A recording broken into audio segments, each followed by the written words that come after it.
Welcome to the Spa Girls podcast. Each week we bring you self-publishing tips, tools and resources. I'm Shah Barrett.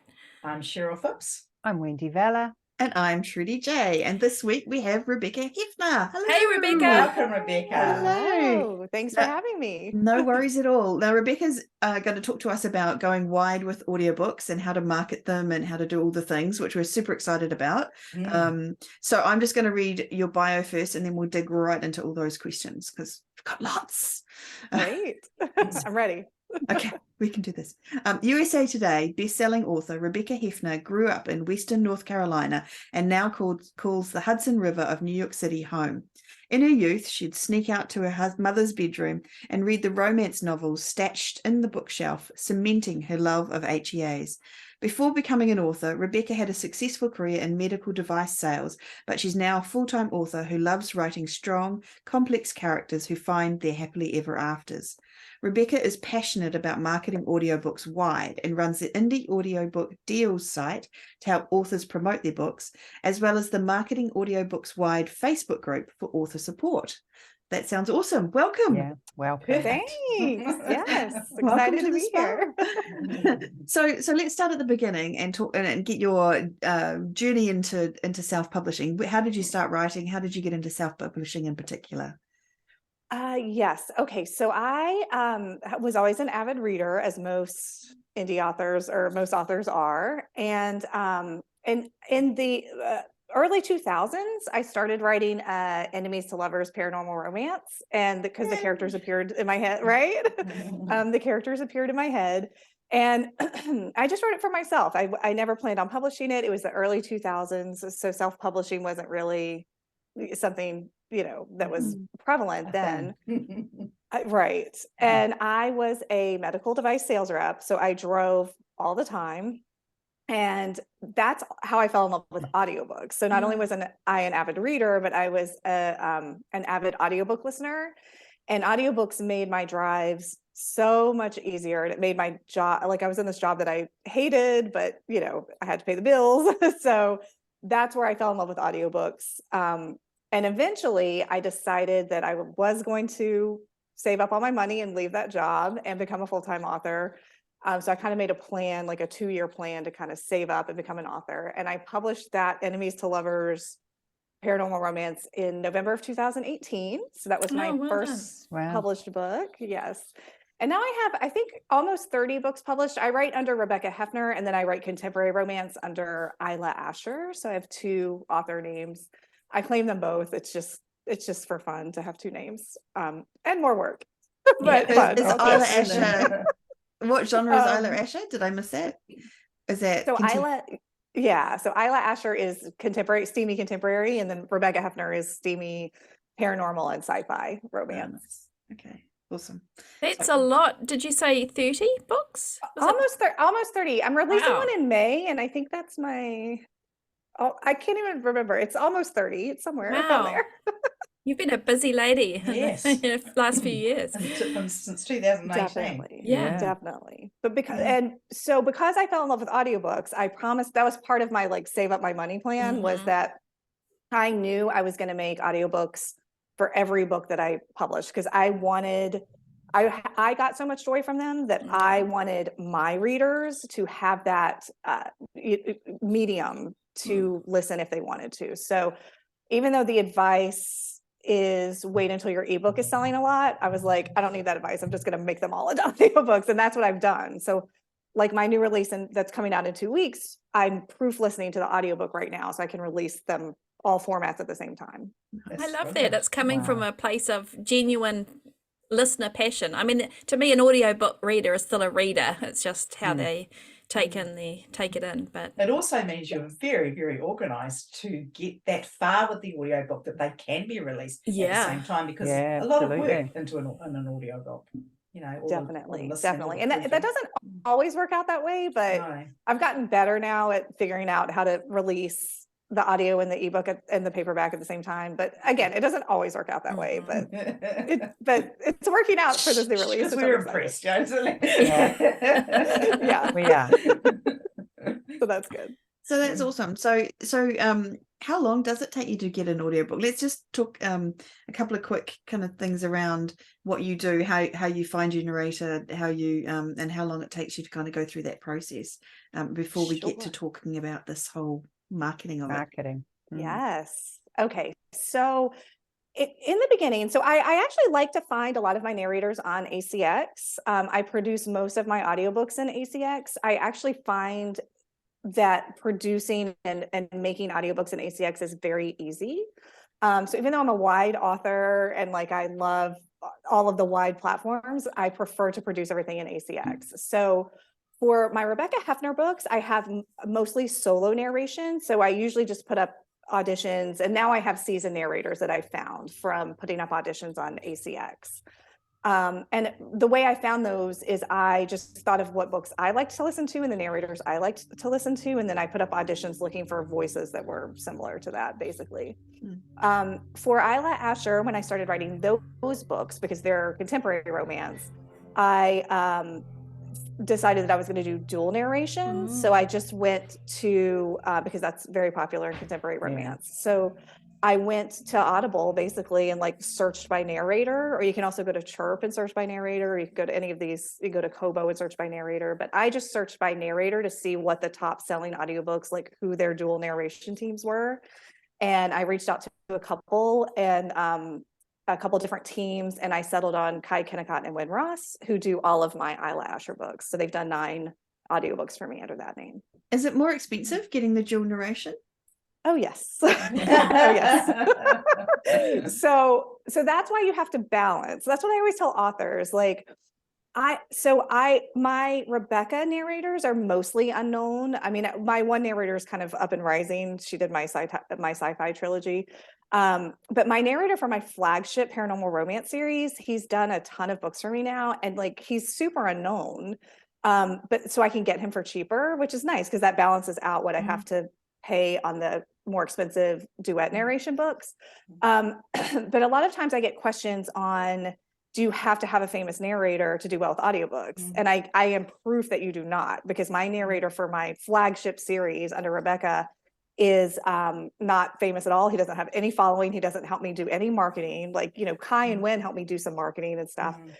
He just narrates my books, and I am just as successful with those books as I am with my duet narration. Actually, so I want, that's a really cool story how you found him, Rebecca, and that you actually decided on a price that you were prepared to pay right at the beginning, and you put that out there. I think that is absolutely fantastic, because it kind of gives everybody a chance to get a foot in the door, because if you like them, does it really matter what you pay? Right. You know? Right. Where did you find him? I found him on ACX. Oh, it was ACX. Yeah. Yeah. Oh, wow. Okay. We have a problem because we can't do ACX. We can't. In New Zealand. Oh, that's right. Oh, I know. I forget. Yeah. So I mean, Find Away Voices, I know they do They have some good a great narrators. job. Yeah. So, and then there are other avenues, like if you don't want to produce audiobook yourself, you can go through, you know, a production company like Pink Flamingo or Audiobook Empire. So there are a lot of different options to find narrators for sure. Yeah. Just busy scribbling that down right as we speak. Like Flamingo. Did you get samples or anything of the narrators before you? Yeah, you did, didn't you? Yeah. So I put up an audition script. Since I write steamy romance, I like to put up a steamy, scene because I want to see although it's probably weird, but whatever. I mean, I want to know how they're going to narrate it. How many do you pick? I mean, how many do you search for when you're looking for testing? When I put up an audition, I usually wait to at least get 10 or 12 auditions in, so that I can really have a good sampling. And like when I went looking for Zach, who does my paranormal series, I probably had about 12 auditions, and I was very clear, like, this is all I'm willing to pay. So if you audition and say, I want you to pay this rate, I ain't doing it. So don't waste your time. And, everyone who auditioned they wrote back to me and said, I hope you enjoyed the audition. I'm willing to pay your rate. So you can, I think narrators work hard and they should absolutely get paid what they're worth. But if you find someone who doesn't have a following, you are able to negotiate with them a little bit more. And Yeah. it's kind of a win-win, isn't it? Because then they can say, I have narrated these books. Yeah, when exactly. they're Works looking for for both. They work. get Yes. experience Yeah. too. Yeah. 100%. And I Yeah. put that in my audition script. I said, I just hit the USA Today bestseller list. So you can say that you're now narrating for a USA Today bestselling author. Yeah, So we're, absolutely. you know, Yeah. let's work Works both together. ways. Yeah. Perfect, Yeah, that's Mm. awesome. So let's talk a little bit about more general stuff around it. We've talked about the fact that you're wide with audiobooks. So with audiobooks, who are you exclusive with, and what's wide? Explain it to me. Sure. Yeah. So there is a lot with audiobooks. So I definitely understand that. When I started out, I knew I wanted to make audiobooks, and then I went to search on the internet, like, oh, great, I'll just look up some audiobook guides, and there was nothing. So that's why I want to now help other authors, because it took me 2 years to figure this out, and it was torturous. So basically, when you make an audiobook, and I'm really speaking from United States experience. I'm not super familiar with like the other countries, but it probably translates everywhere. But here we can go through ACX, which is the Audible exchange, to make books to publish on Audible. And when you go through ACX to make your audiobook, you can choose to be exclusive or non-exclusive with Audible. So a lot of authors choose to be exclusive because the idea of going wide is so daunting, which I totally get. And also Audible pays you more if you go exclusive. So you get a 40% royalty instead of a 25% royalty, which both of those royalty percentages are terrible, by the way, but you get a higher terrible percentage than a lower terrible percentage.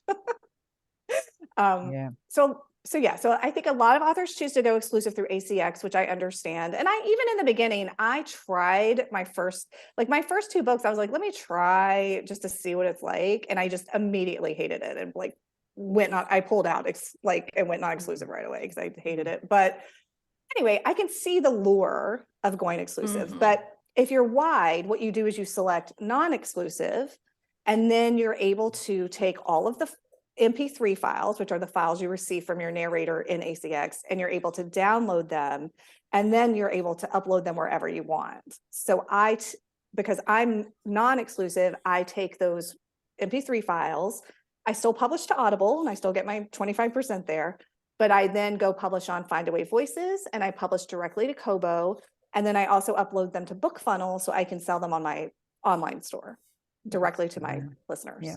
Nice. Yeah. So just those 3 sites, that's what you use. So for now, I technically I technically upload to ACX, Kobo directly, which we'll probably talk about more. And I highly recommend people upload to Kobo directly. They're a great retailer that's very supportive of indie authors. Findaway gets you pretty much everywhere else, like Apple, Google Play, all the other places, Barnes and Noble.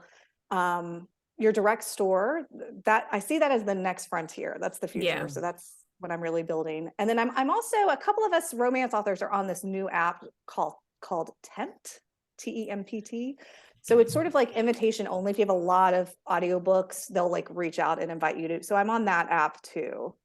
But that's really that's like a down the road once you have a lot of audiobooks. Yeah. Good thing. Yeah. Okay. So that's what you need to do wide. And you can so we're doing it via Findaway or ACX, whatever's working best for you, wherever you are in the world.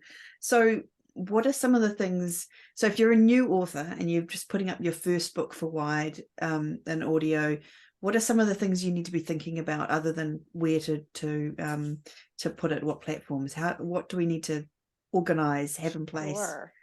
Yeah, that's a great question. So something that I've started doing, or I do for some of my books, is you can have your narrator record a section at the end, sort of like a before, I call it before you go, but whatever you want to title it.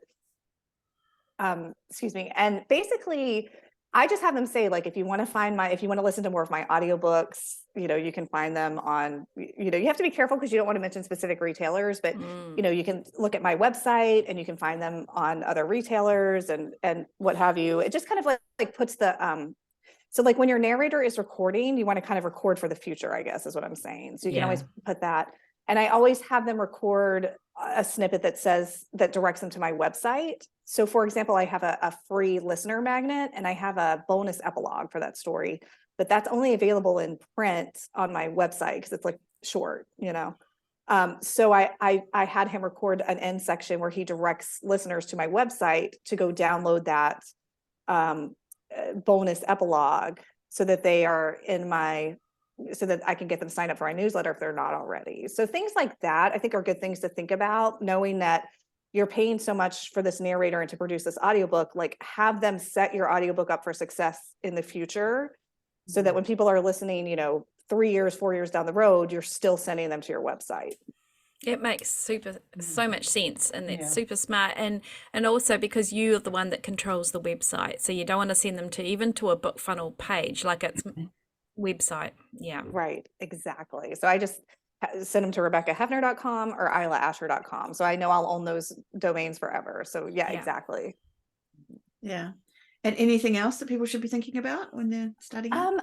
I think the thing when you go wide with audio is, I guess if you're trying to make that decision whether to go exclusive or to go wide, I think a lot of people get intimidated because they think that wide is harder or there's a lot more involved, and there is more involved, and it probably is a little bit harder, but it's so worth it that I think more than anything, like I just want to tell people, don't be intimidated, because with with Chirp now and Kobo Plus and all of these things, you really do have the potential to make so much more money wide. So if you're contemplating what to do after your audiobook is done, I would just say, take a step back, reach out to someone like me or a more experienced author and get all the information before you decide whether to go exclusive or wide, and find out what's really right for your business.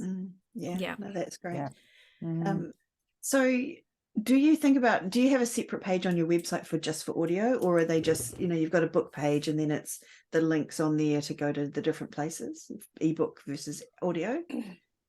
So I don't, but I am in the process of rebuilding my online store. So I had my store through Square. I'm now rebuilding it through PayHip because it's much more file delivery friendly. I'm almost done with it. So, excuse me, on my PayHip page, I do have it that way. I have it broken. So my website eventually is going to just go. There's going to be a something you can click on the top that says shop. It's going to take you straight to my PayHip store, and then you can go back to my website. It's going to go back and forth.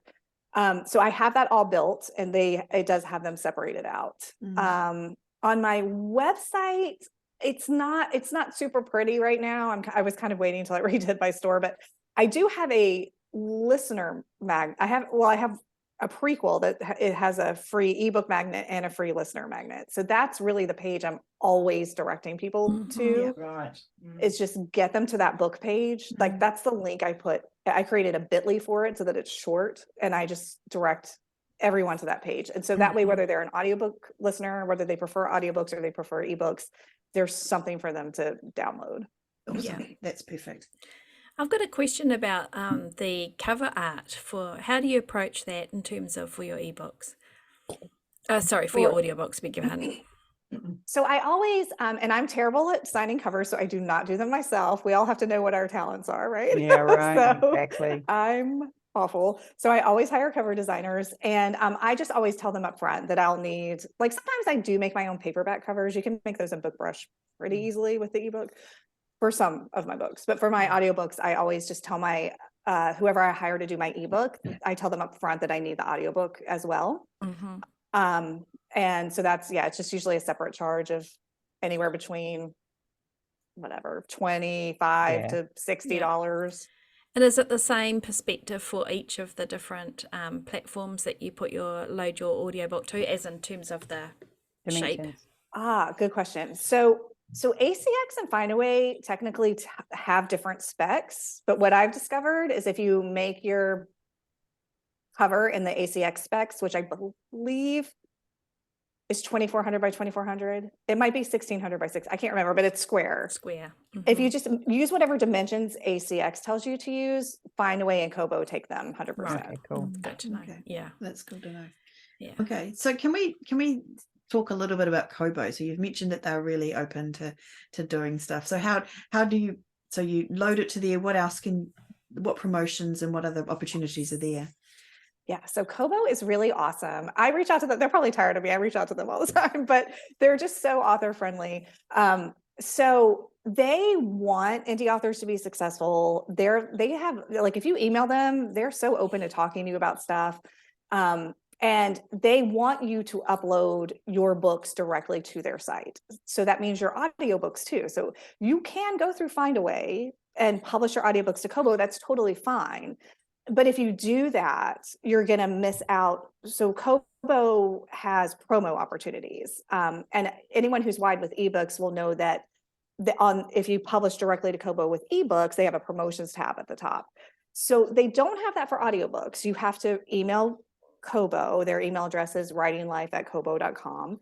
And you have to email them and ask them to add the audiobooks tab. But once they add that, then you can upload all of your audiobooks directly.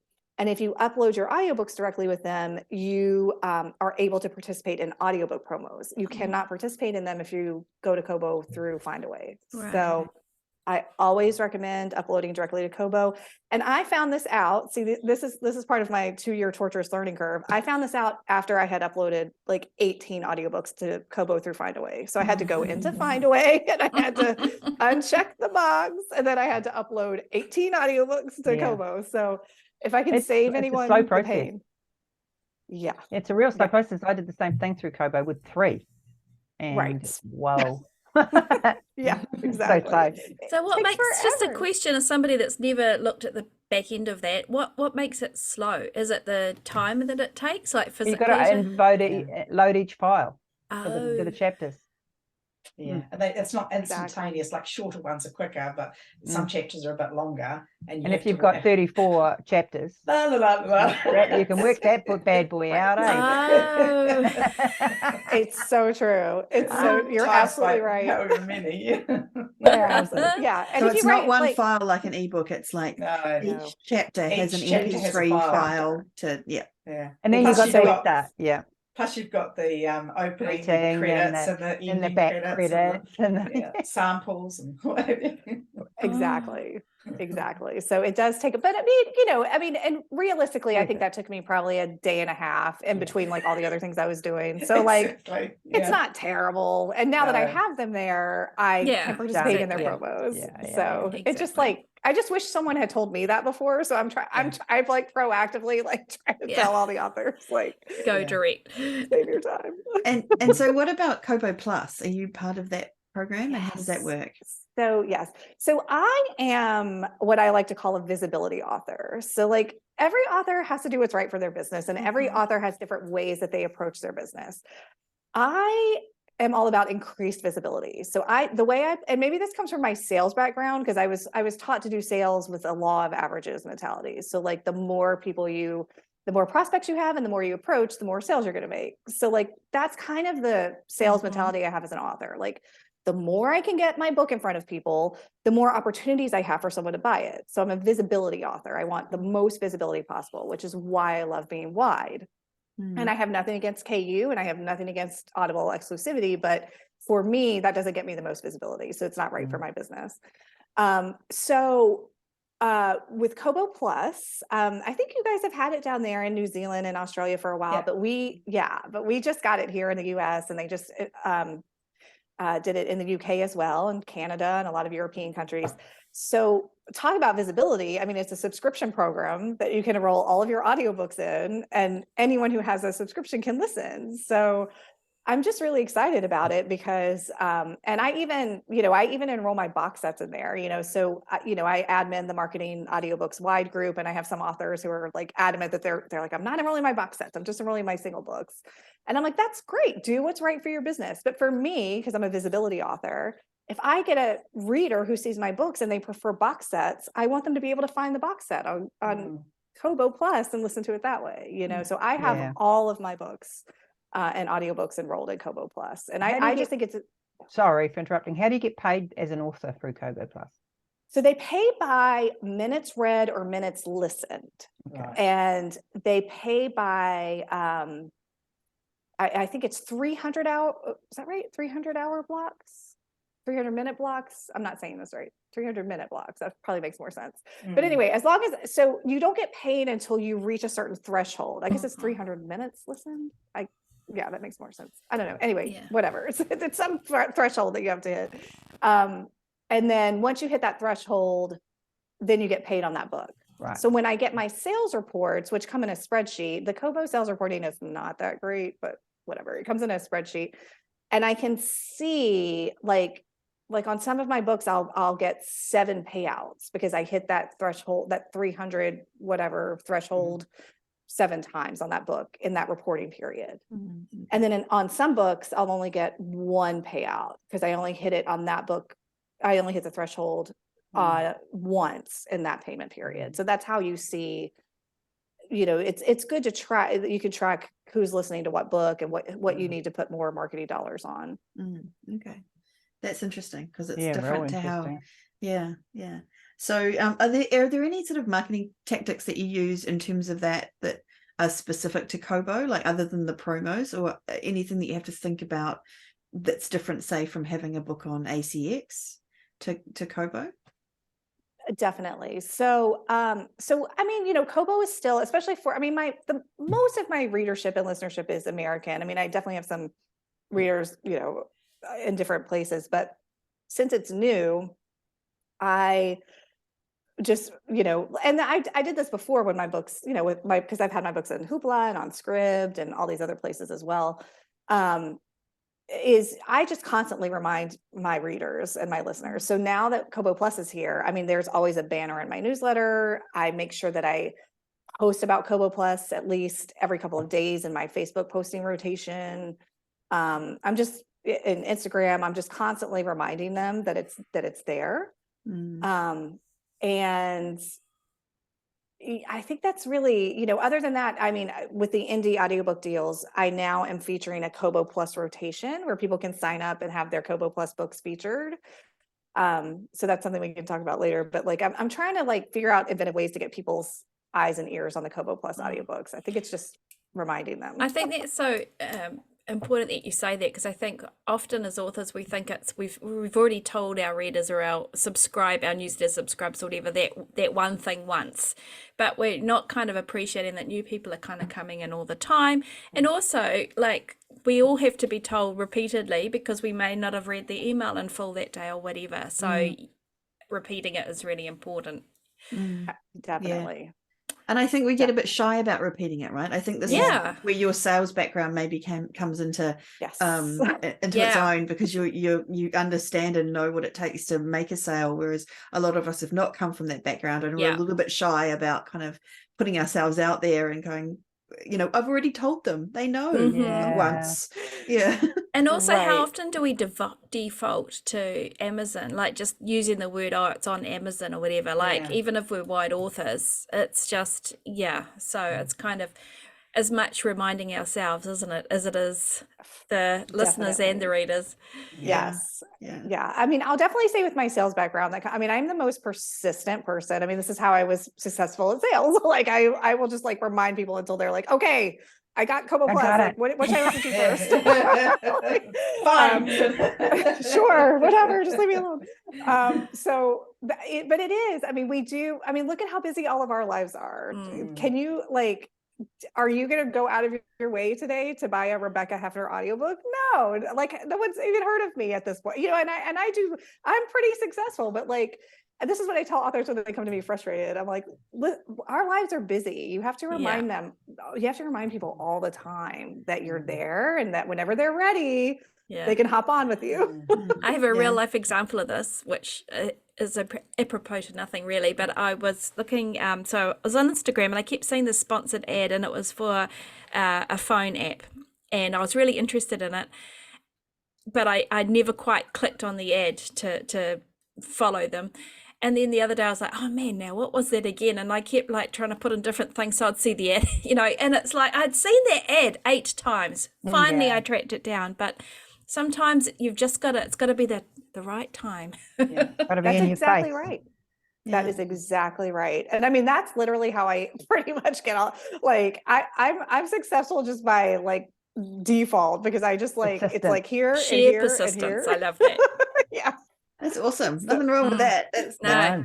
And it's something love that we it. can all do, you know. Yeah. It's Yeah. And it's paid off especially for you, because I know you've got this fantastic group that you set up, but for wide audio. But you are also actually making more sales, I believe, from audio than your ebooks, which Yes. to me that's just mind blowing, really. And Yeah. And when congratulations. yeah, I do most months I make more, and sometimes significantly more than from audiobooks than from Yeah. ebooks or paperbacks. And I attribute that to like a couple of things. First of all, like we talked about, I really love audiobooks. So I understand from the consumer's perspective as well as like I always am able to think as a listener. But also audiobooks have high, so I figured out really quickly, like I wasn't gonna shoot to the top of the ebook world because it's so flooded, but I was like, you know what? I maybe can corner this audiobook market. Like it's not quite super flooded yet. So let me just figure it out. And so what I figured out is that first of all, audiobook prices are higher. So you get a bigger cut. So you have to sell less to make more, if that makes sense, right? Yes. Yeah. People are willing to pay, you know, I mean, I just had a reader before I came on here. She downloaded my reader magnet, and I'm doing like ARC signups for my new release. And she signed up for my ARC release, and she put in the notes, I just bought your whole series on Chirp. And that was from the reader magnet. Wow. And I'm like, Mm. so like that, so it's like, you know, you really can, if she bought my whole series on Chirp, then that's like, you know, I'm getting that higher margin.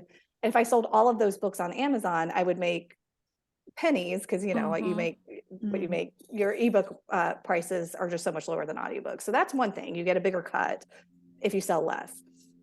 And then the other thing is I just realized that like it's such a growing market, and that if you can help people understand how to listen to your audiobooks and get them in the door, since it's not as flooded yet, authors really have an opportunity right now to corner their own, you know, to find these listeners and gain them that way. So yeah, and you're writing in huge niches like contemporary romance, paranormal romance is like the biggest of the big.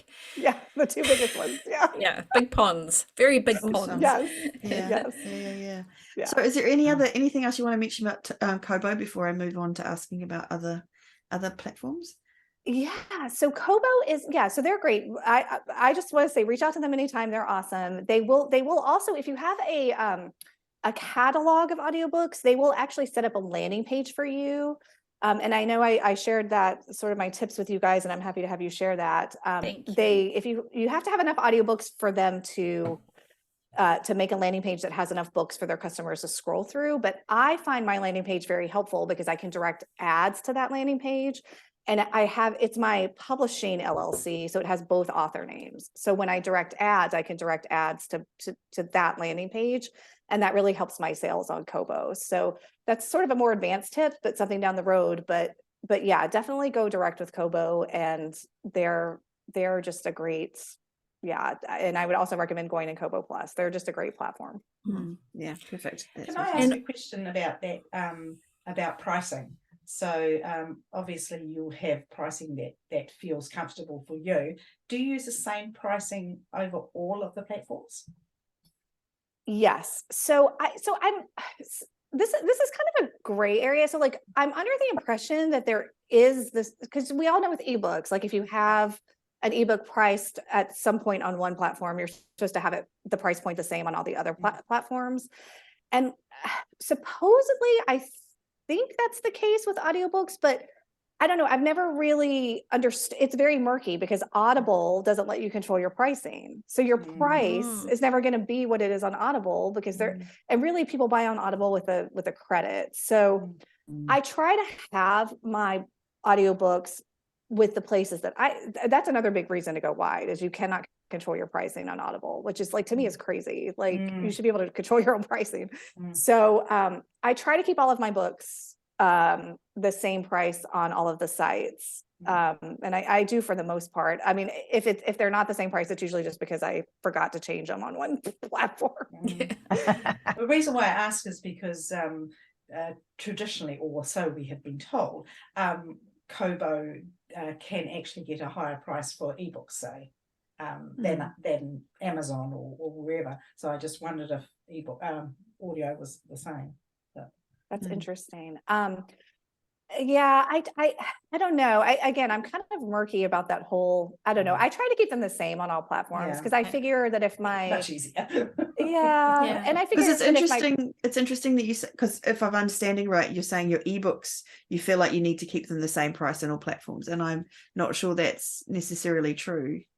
so it's in the terms and conditions of like Amazon, like On if Amazon. you Oh, and all the other retailers too. So if you have your they don't like it so- to be higher on. Okay, there you go. Learned something new. And just slipping this in here, just to, I guess, make a point that for anybody that's kind of relatively new to self-publishing, ebooks and audiobooks are considered separate. So you could, for example, publish your audiobooks wide across all the different platforms, and you could be exclusive ebooks to Amazon only if you chose to go that way, or wide, but it's two different things. So you're not breaking the terms of KU, for example, on Amazon if you've got your audiobooks wide. Just Or your wanted to print point that out. books. Yeah. Or That's print. good to know. Yeah. Okay. Different formats. Okay, well, that's a great interesting. point. Pricing's clearly something. If you can't control ACX, how are you supposed to? Yeah. Right. Anyway, Exactly. Weird, isn't it? Do you have a pricing guide for us for an average sized audiobook? Yeah, so we get asked that a lot in the group. So like I shy away from trying to give my pricing guide because first of all, it's always changing. So like I change my prices all the time to test out different things. So like and everyone's catalog is different. So that's why I hesitate to tell people like, you know, but right now I have I have my prequel is free. And then on Chirp, it's 99 cents because Chirp is the one retailer that won't do free audiobooks. You have to have it at 99 cents or higher. And then I have all of my first in series at $9.99, and then I have all of the rest of the books in my series at $12.99. That's what I'm testing right now. Previously, I was testing first in series at $7.99 and the rest of the books at $14.99. And I wasn't seeing the sell-through I wanted. So I was like, let me raise the first in series to $9.99 and then make the other ones a little bit cheaper and see. And that did increase my sell-through a lot. But again, I'm probably going to change it again in like 2 months. So like, and that's the beauty of being in control of it yourself. You can try these things out. And how big are your books? Sorry. What's the size of your books? Word count wise. Sure. So my Rebecca books are like my paranormal Rebecca books are long. I'm way too wordy. So like 100,000 words each. Wow. Okay. Yeah. Not the prequel. That's a novella. And I do write little novellas in between to just keep my readers happy. Cause like I can't write 100,000 word book like every month, you know? So those audiobooks are long. My Isla books are like anywhere between like 45 to 80,000 words, depending upon. Wow, that's a big gap. Yeah. Wow. Okay, cool. That's Thank fascinating. You. All right, can we talk about Findaway a little bit then? In terms of how does that work? You obviously it's a little bit like, say, for example, Draft Digital, where you sign up with Findaway and they publish you out to all the other platforms. Is that right? That's correct. Yeah. So Findaway is basically Draft Digital for audiobooks, and Findaway and Draft Digital actually have a partnership. So if you have a book in an ebook and Draft Digital, and you're a wide author, and this wouldn't work if you're KU, which is fine. But if you have one in Draft Digital as a wide ebook author, you can just click on the audiobook tab and it'll take you right to Findaway, and you can start your audiobook. It carries all your metadata over. It's really awesome. Wow. Okay. Well, that is cool. Yeah. And do they offer sort of help with promotions for audiobooks? Because they do that for others. Draft Digital does that a little bit. They do. So, so there are really some great things about Findaway. So first of all, Findaway is the exclusive distributor for Chirp. So you want to be on Findaway just to be on Chirp. And, you know, the advice that I always give, I mean, I have a lot of authors who reach out to me about audiobooks now. And the advice I always give is, you know, I can understand why an author would be in KU. Like that's a powerful marketing tool and a huge, a huge readership that you're going to grab if you're in KU. But for audio, it's hard for me to understand how anyone would still go exclusive with ACX Audible if they knew what they could get from Chirp and Kobo and these other sites. So Chirp is the BookBub arm of, it's like an audiobook arm run by the people at BookBub. And we all know that we love BookBub because they give us a huge boost when we get a featured deal on our ebooks. So if you're with Findaway and you distribute to Chirp through Findaway, which is the only way you can get to Chirp, then you can also get a featured deal on your Chirp audiobook. And I mean, it blows everything. It's just fantastic getting a Chirp deal. It's just like getting a BookBub deal, but for your audiobook. So that's one advantage of Findaway, is that you get to Chirp, and when they select your book for a deal, they take care of everything. They take care of lowering the price and all that stuff. So like, you don't have to worry about anything. So that's definitely the number one reason to go with Findaway. Also, Findaway has a discounting, when you're able to discount on different platforms, and they have a promotions, it's like a promotions discounting tab. So you can lower your price for your audiobook on, they do it for a couple different retailers: Chirp, Spotify, Barnes and Noble, Apple, and Google. No, not Google Play, sorry, Apple. Yeah, I think those are the 5. So you can set a price in your dashboard. Let's say you want to have a sale on your first in series audiobook. You want to drop it from $9.99 to $2.99 or 99 cents even. You just set that up in your dashboard. You have to set it up separately for every retailer. But what's great about that is that when it then goes to the retailer, all of those that you can set it up for, it shows the price difference. So it shows the regular price, slashed out, and then it shows the 99 cents or whatever you have it for. So that's obviously such a great marketing tool for your customer to see, right? So that's another thing so that's their promotions tab, and that's really, really great. You can distribute audiobook. I distribute all my audiobooks to Google Play through Findaway. They don't have a promotions tab with them because supposedly Google Play is, I don't know why, but anyway, for audiobooks. So if I want to do a sale and encompass all of the sites and drop it on Google Play as well, then I just change my retail price to 99 cents, but that won't show the slash through on those other retailers. Okay, well, that's good to know.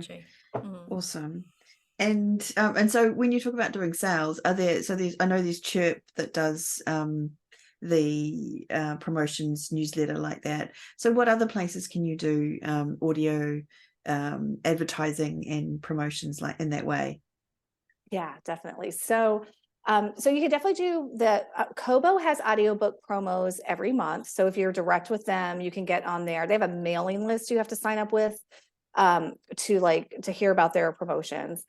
And then with Findaway, what you would do is you would set a sale, depending upon what platforms you want to set the sale on. And then you could do a couple of things. So you could always feature it in newsletter swaps with other authors. And I set up a newsletter swap group for romance authors. And I'm starting to see more audiobooks in rotation there. So that's good. And then you used to be able to advertise. So Written Word Media has the Audio Thicket newsletter, and you used to be able to advertise wide audio links in there. And I took advantage of that a lot, but they took away wide audio and they only feature Audible now. And I was really mad about that because I'm a wide audiobook author. So I went into the group, the Facebook group, the marketing audiobook group, and I said, hey, I'm like livid that Written Word Media did away with the wide links. What if I created a promo site? Would you guys do it? Like, let's create a newsletter, let's create a website, let's create a social media presence. And everyone in the group was on board. So now I created that. So now there is a place for people to market audiobooks, and it's called Indie. Yay! And it's called Indie Audiobook Deals. And you can sign up for promos if your book is on sale. If you have a book on YouTube, we'll feature your YouTube link. If you have a Chirp feature deal, we'll feature your Chirp deal. Fantastic. Yeah, so now there's actually a place for people to actually get more eyes on their audiobooks. That's awesome. Actually, YouTube is a really interesting point. That's something I've heard audiobook authors using as well. Can you explain how people use YouTube? Sure. So a lot of authors are putting their books up on YouTube. and you have to make sure you're compliant. So you have to make sure like you need to have a moving background. And you need to, so the books can't be super steamy because it'll break their terms of service. So like, I don't have my full books on there because they're too steamy, but I do have opening scenes of my books on YouTube. But because they're not steamy yet at that point. But you know, a lot of authors who are like clean romance authors, they'll put their whole book on YouTube. And once you have 1,000 followers on YouTube, you can monetize your channel. So that means that as people listen, you get paid. And I know some authors who have all of their, remember, if you're wide, you can have your audiobook anywhere and everywhere. So I know some authors who have their whole catalog on YouTube, and people just come on YouTube and listen to it, you know, while they're cleaning the house or whatever. And these people are making bank on YouTube. Like they're making way more than they're making on Findaway or anywhere else, because listening to an audiobook can take 10 hours, you know? Yeah. Okay. That's Exactly. good to know as well. That's awesome. Okay. And sorry, I think I sort of moved away from the topic of your promo side a bit too early. So how's that going? How long has that been going for? And are you getting lots of authors signing up, and how's it going? Yeah, so I mean, it's really new. I think we just started it in February. Like that's when I polled. Yeah, that's when I So it's polled still the a group, and I baby. was like, Yeah. I was like, if I do this, like this is going to take away from my writing. Is everyone going to do this? And everyone was. So yeah, we do have a lot of authors in the group are signing up, and yeah, I mean, I think it's just going to continue to keep growing, and I want to get the word out there so that more people know about it. Because like, so right now it's free to sign up for a promo. I'm not charging anything. The only requirement is that you have to share it in your newsletter and share it on social media. And then I also do builders. So every month I create a new builder, which is just a giveaway that I create in KingSumo, AppSumo, whatever, where you can join the builder, you pay $5, and then that goes to the prize, which is usually either a Chirp gift card or a Kobo gift card. Because remember, we don't want to give Audible gift cards. I'm not against Audible, but you know, we're wide. So we want to give like Kobo or Chirp gift cards. And so we have, like, I just sent out the info this morning. We're going to do a YouTube builder in May so a lot of authors signed up to get more subscribers on YouTube. Currently, we're doing a BookBub builder. Last month, we did a Chirp builder. So like, I have a lot of different builders that people can participate in as well. And then we also have a place to feature your Kobo Plus audiobook that I put them on our Indie Audiobook Deals website. So when everyone's sharing the promo, people can see your Kobo Plus audiobooks as well. So yeah, we're getting a fair amount of authors, and the sharing is going well. We have almost 1,000 subscribers on the mailing list. So I mean, we're getting, you know, yeah. Just wondering when you get time to sleep. Yeah. Never. Such a workaholic. I know. I just FaceTimed my mom yesterday, and she's like, why do you work all the time? And I was like, I don't know. But yeah, I'm such a workaholic. Yeah. Wow. Then you obviously love it. I do. I really enjoy it. I found that I really enjoy, like, I wasn't sure when I offered to start this, like, I knew it was going to be more work, and I have to obviously write books. But it's actually been something that I really enjoy. I think it takes me back to my sales days. Yeah. You know, like, and you've kind of got that group dynamic, and you've got the feedback, and it's because writing can be a very alone thing, you know. Yeah. So Yes. Absolutely. Yes. So what about I wanted to ask about review codes, you know, do you use them a lot, or what's a review code, first of all, just for those of us that don't know? Sure. So yeah, so any audiobook company that you go through will generally give you review codes that you can give those codes for, and they're free. You can redeem one free audiobook. Okay. So you give them to your reviewers and your listeners so that they will listen to your audiobook and then leave a review. Okay, so the way it works is if you're exclusive with Audible, they give you codes for your book. If you're non-exclusive with Audible, they will not give you codes because they don't play nicely with everybody. So you get Spotify codes from Findaway, which is fine. Spotify is it's kind of new into the audiobook world, and they don't kind of have it together right now. Like, you don't have author pages, you can't search by narrator. It's like not super great, but they're new, so I think they'll get there eventually. But anyway, Spotify codes are a great way to have people listen, because everyone has Spotify on their phone for the most part. And then Kobo will also give you codes. So I get codes from both. I use my Spotify codes that I get from Findaway. And I also email Kobo to get codes because some people prefer one platform to the other. It doesn't matter. And yeah, so I use the codes in a couple of different ways. I like to give them out in my newsletter periodically because I'm like, as authors, we're all fully aware that not everyone on our newsletter has read or listened to all of our books. So I have a form that I send out and have people fill out to make sure that they understand that I'm giving them this code in the hopes that they'll leave an honest review afterwards. So like I make that very clear in the form. And I figure if they're going to go through the trouble of filling out the form, they probably can leave a review, you know? So I give them out that way. And then I use Story Origin and Booksprout, which are paid services, but they allow you to put audiobook codes on their sites. And I have found some great reviewers. Savvy audiobook listeners use Story Origin and use Booksprout often. So I'm able to find a lot of really great listeners who will leave reviews on multiple platforms. Good to know. So that's good. No, thank That you. is awesome. Question, just slightly jumping sort of sideways. With your newsletter, do you have a separate or do you tag your subscribers for your author newsletter as audiobook listeners, or do you treat them all kind of as just a consumer of what you're writing? Yes. Okay. So I should be doing that. I don't do that, but don't do what I do. Because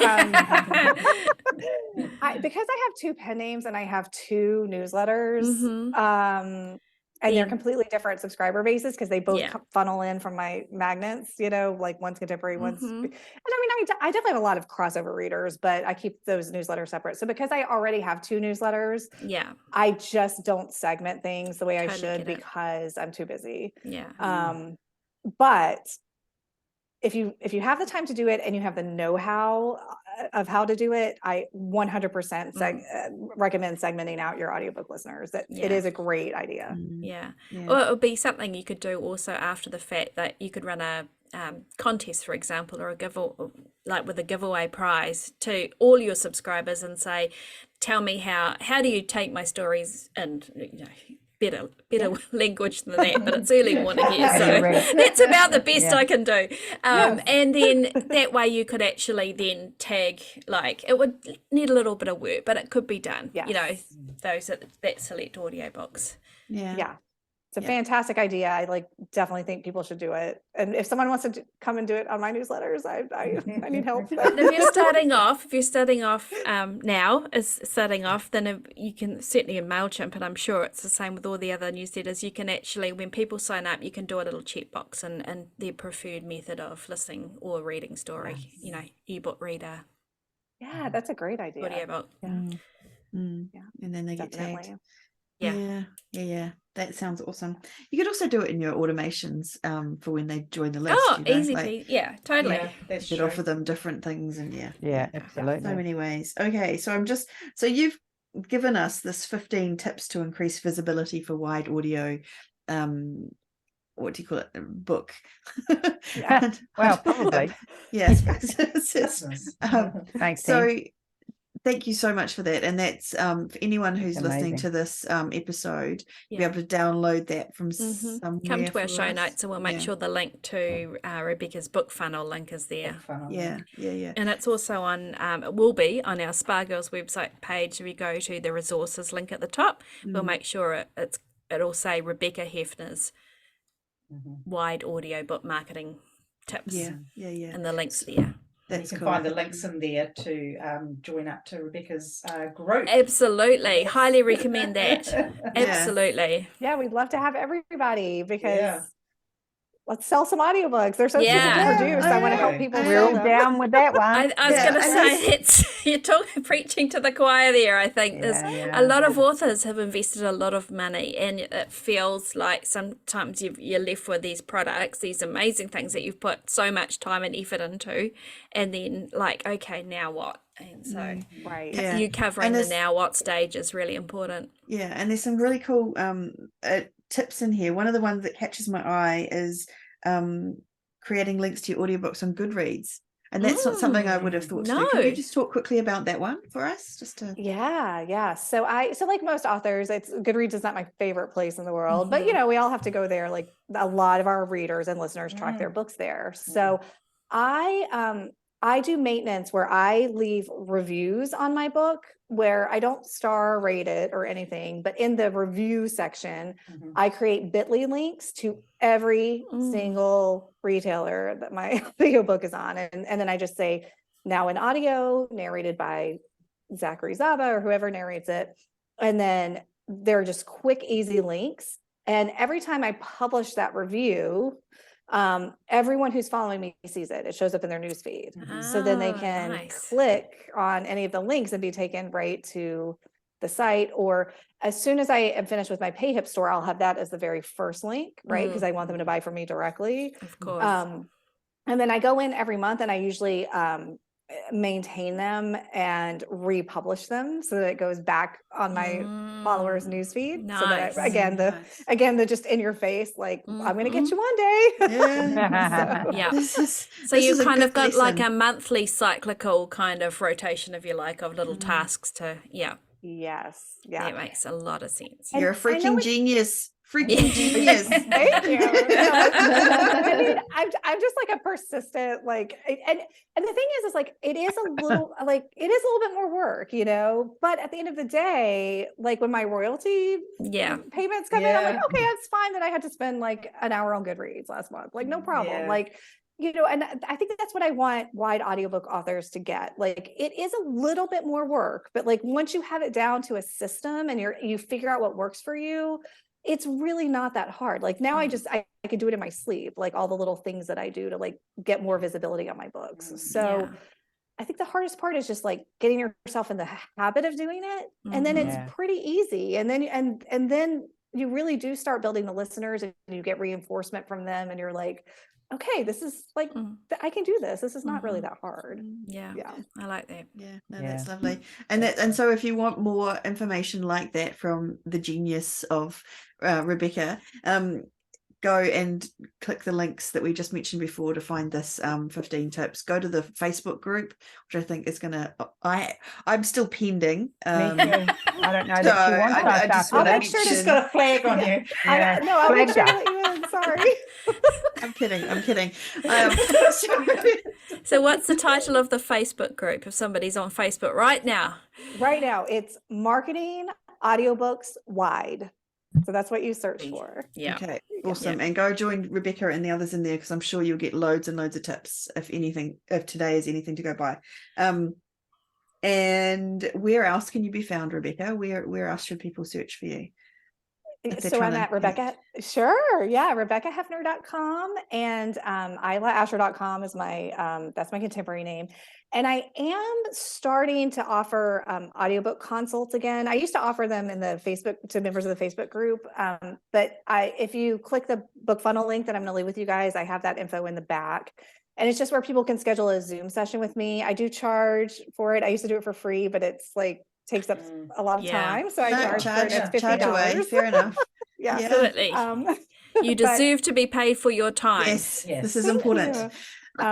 But I also want to like get this information out to people. So like I'm always, you know, because again, I don't want people to be tortured like I was learning audiobooks. It's not that hard once you figure it out. But thank you for all your suffering on our behalf. We're incredibly grateful to you. Exactly. Like I want to save people that pain. But anyway, if people want to book a consult, they can find that at the back of the book funnel link. And I'm happy to talk to anyone, like whether you're just getting into audiobooks or whether you have a whole catalog and you want to learn how to get more eyes on them and make more sales, like whatever you need, let me help you like not be tortured by audiobooks. It's not that bad.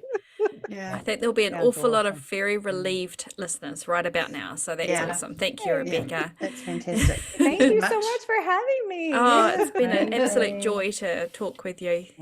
Actually, audiobooks feels like it's one of those areas where a lot of people have kind of been a little bit vague for a long time. So it's really neat to have someone on the podcast who's got really specific, really concrete things that you can actually do. Well, to me, audiobooks feels like self-publishing was probably 10 years ago. It's still, you know, we didn't have, like, Chirp's only last 2 years maybe. So it's Yes, just it's exactly. still at the very beginning stages. So as Rebecca said right at the top of the show, it's you know, you're one of the pioneers now, you know.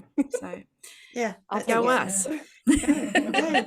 Awesome. And so thank you so much for joining us today. We know where you can be found, but where can we be found, Shah? So we're at spargirlspodcast.com. Make sure you go and listen to the show notes of this episode. Also, if you click on our resources tab, we'll also have the link to Rebecca's book funnel download there for your free tips for marketing audiobooks wide. And we're on patreon.com/spargirlspodcast if you'd like to support the show. And we thank you very much for the listening and for being here again.